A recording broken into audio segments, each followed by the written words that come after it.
Welcome to our community. Susie Thomas, so delighted this morning to welcome Dr. Jane Hoyt Oliver.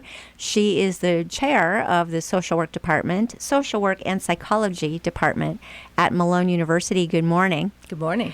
And the reason you're here is you're also the author of an important new book called Parenting in Transracial Adoption. Okay, transracial, a newer way, a more current way of talking about interracial adoption?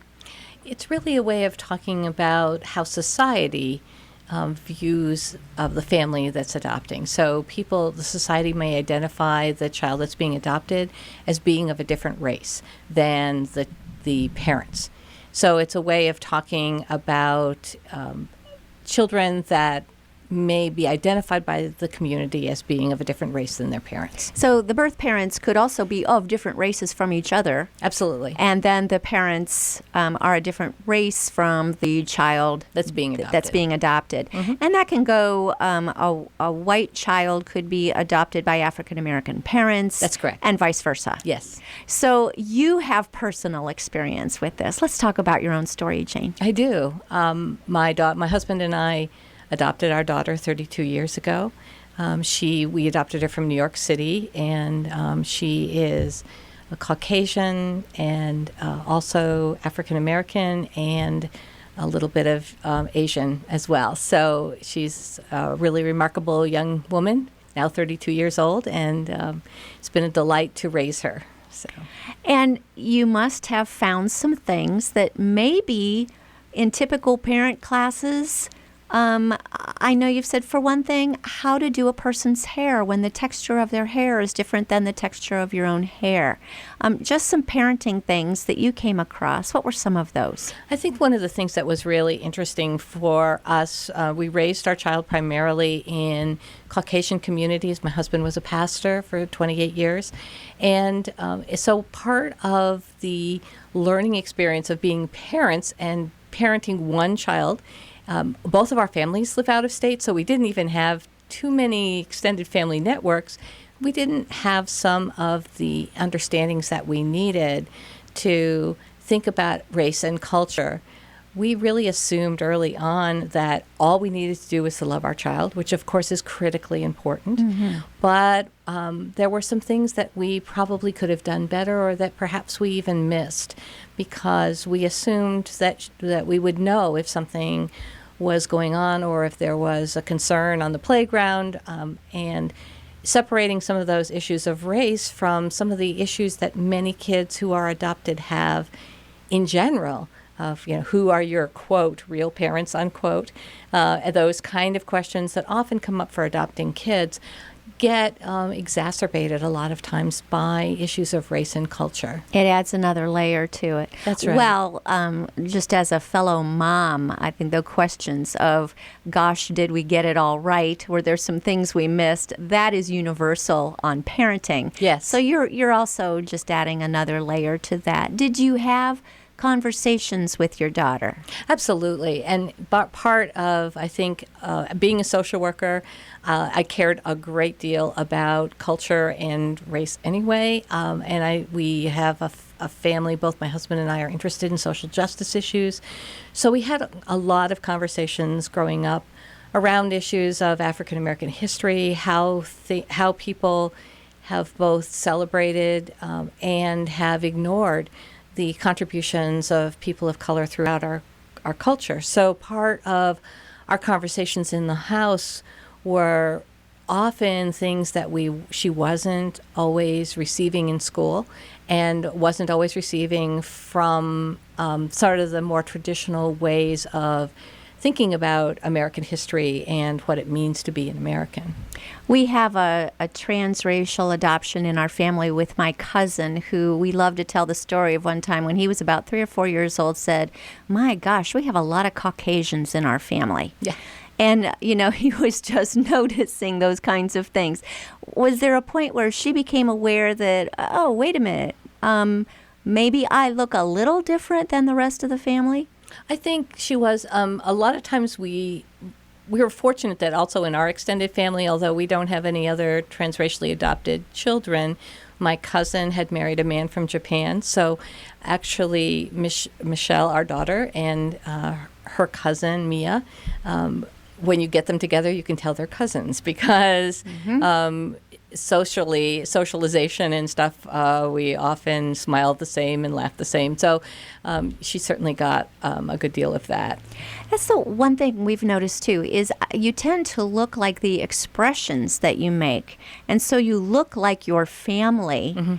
Did you find that as well, that people maybe would say, oh, she really favors you, or she really looks like you, or you, because the expressions are so much the same within family members? I think it's both and. So there are, for example, a couple of years ago, my daughter came and gave a little talk about some of the work she was doing internationally.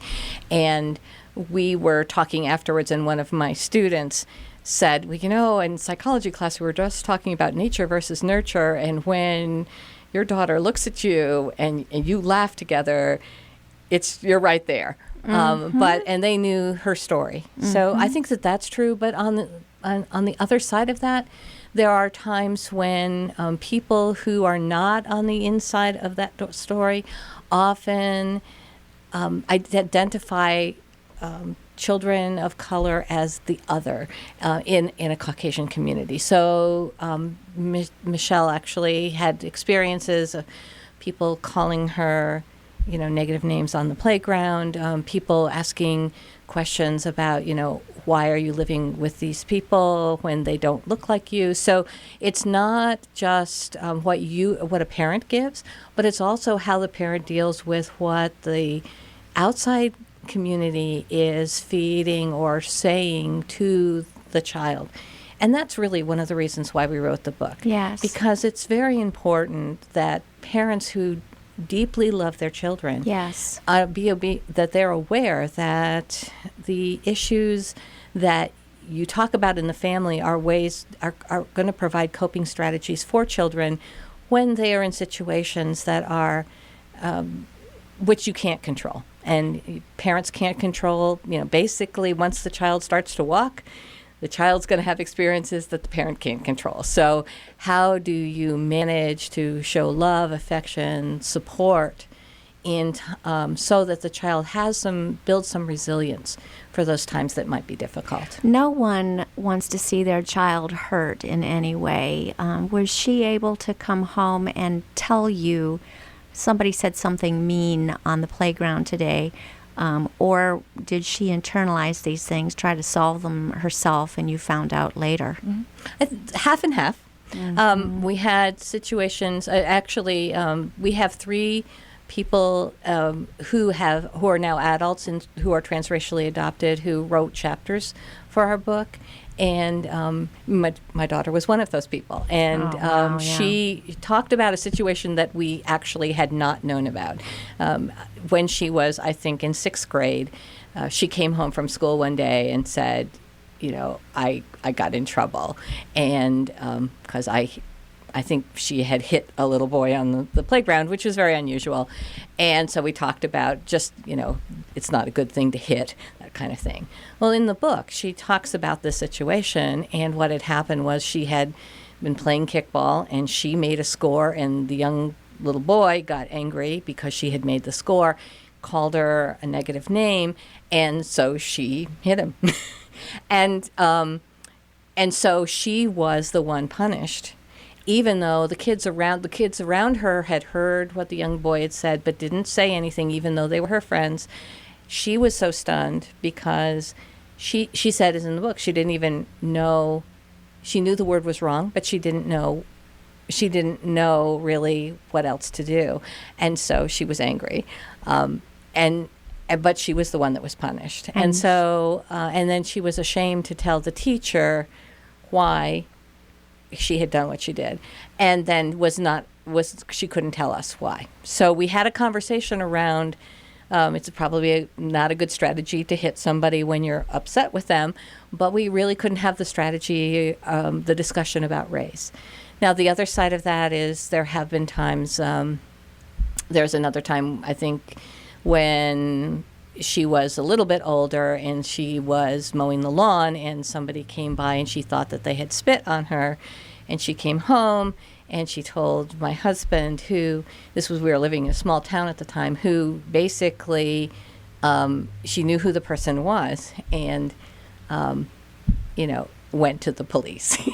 And the police were our friends too. And so, there was within 24 hours, the person at the door apologizing for behavior. And it wasn't, he was using a squirt gun. So she had been wrong. Okay. So there was this long conversation. Yeah. So I think that there were times when we came alongside of her and we could talk about it being perhaps racially motivated, or at least talking about that. Other times when we didn't know. And that's also part of what happens when parents are parents. You can't. Exactly. Mm-hmm. And other times when it wasn't. Correct. Just a total misunderstanding. Right. So 10 years in the making, this book has been. Mm-hmm. How did you finally say, okay, we got to write a book? We've got to write a book for other parents going through the same kinds of parenting. Well, one of the things that's been really a joy is that I have two co-authors, Hope Haslam-Strom, who is the Dean of Social Work at Wheelock College in Boston, and Jane Schooler, who is a well-known adoption trainer and who works internationally around issues of child welfare. How did you all three get together? Well, I met Jane Schooler at a workshop at Pathway that was being given at Malone. And she asked me to speak about our adoption experience as a framework for what she was going to be presenting on. And afterwards, she talked to me and said, I think we should really write something together. And I said, that would be fun, but let me finish my dissertation, which I was working on at the time. And then later on, I met Hope at a professional conference of the North American Association of Christians and Social Workers. And she also is a transracially adopting mom. We had really wonderful conversations. So when I finished my dissertation, I had a conversation with both of them and said, I think it'd be great if we could talk together, see what things we have in common, and then interview other people to see if our experience is the same as other people. And what we did was we interviewed 23 people. We interviewed 13 couples, and we interviewed each couple different separately, especially around issues of what race and culture had meant to them when they were growing up. Because a lot of what informs us about how we see the world comes from our experiences when we were young. And these all were couples who had adopted transracially. Many of them were in their 30s and 40s, but we actually interviewed one couple that were in their late 60s, early 70s. So they had been, these were adult children at that point, of course. Yes. So it was a really rich study. What we did was then we took the transcripts of all of those interviews and sort of distilled them and looked for themes. And those themes became the way in which we looked at the chapters of our book, and then we checked that out with other professionals who do adoption work. And instead of saying, well, what do you think? We asked those professionals, what would you wish that parents would know? Yes. And so what we found was the things that they wished that parents would know before they adopted were many of the things that the parents themselves said, these are the things that we discovered, and we wish we could have had some conversation about them. So that became the chapters of the book. So we're hoping that both professionals who do adoption, as well as parents who are interested in transracial adoption, will find this helpful and a way to discuss issues before they embark on this wonderful journey. Yeah. We're going to find out specifically what those are when we return with Jane Hoyt-Oliver. She is Chair of Social Work and Psychology Department at Malone University, local author of Parenting in Transracial Adoption. We'll be back after these words from our sponsors. You're listening to Our Community.